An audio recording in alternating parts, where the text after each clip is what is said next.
দর্শক, আজকের দিনে জ্বালানি পরিস্থিতি জানাতে এই মুহূর্তে আমাদের সাথে যুক্ত হচ্ছেন সহকর্মী মেজবা হাসান। আমরা যাচ্ছি তার কাছে। মেজবা, পরীক্ষামূলক ফুয়েল পাস কার্যক্রম চালু হলো, আমরা যতটুকু জানতে পেরেছি যান্ত্রিক ত্রুটিতে এই কার্যক্রম ব্যাহত হচ্ছে। এ নিয়ে সাধারণ গ্রাহকরা কি বলছেন, তাদের ভাবনাগুলো কি?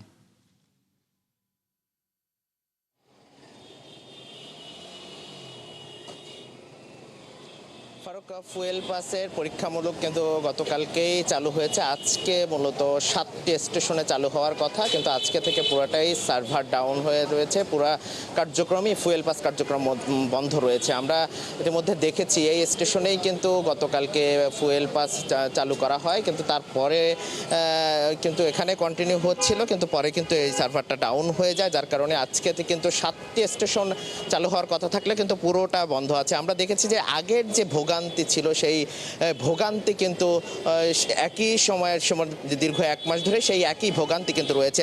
আমরা যাদের সাথে কথা বলছিলাম, যারা তারা যেটি বলছিলেন যে আসলে যে এই ফুয়েল পাস কার্যক্রমে একদিকে যে কিউআর কোডে করতে ফুয়েল পাস নিতে যে ভোগান্তি, সেই সাথে আবার এই দীর্ঘ লাইনের ভোগান্তি, দুই মিলে আসলে ভোক্তাদের জন্য এটি আরও অসহনীয় হয়ে উঠছে, যেটি আরও সহজ করার কথা ছিল।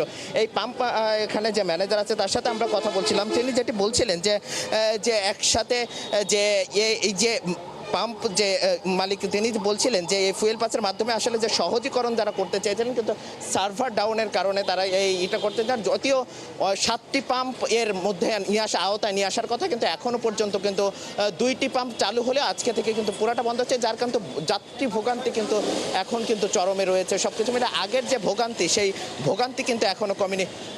যদি বলার চেষ্টা করি, এখন পর্যন্ত এই যে আসাদ গেট পাম্প আছে এখানে কিন্তু সেই ভোগান্তি আছে, এবং যে আগের আমরা মালিকদের সাথে কথা বলেছি, তারা যেটি বলছিলেন যে এই পাস যদি সরবরাহ আরও 2-3 দিন সময় লেগে যাবে, সার্ভারটা ঠিক হলে আবার হয়তো পুনরায় চালু করতে পারবে। এবং এই সার্ভার যদি চালু করতে পারে এবং এই কিউআর কোডের মাধ্যমে যদি ভালোভাবেই রান করতে পারে, তাহলে হয়তো কিছুটা ভোগান্তি কমবে, এমনটাই কিন্তু প্রত্যাশা করছেন তারা। এই ছিল সবশেষ। ফারুক।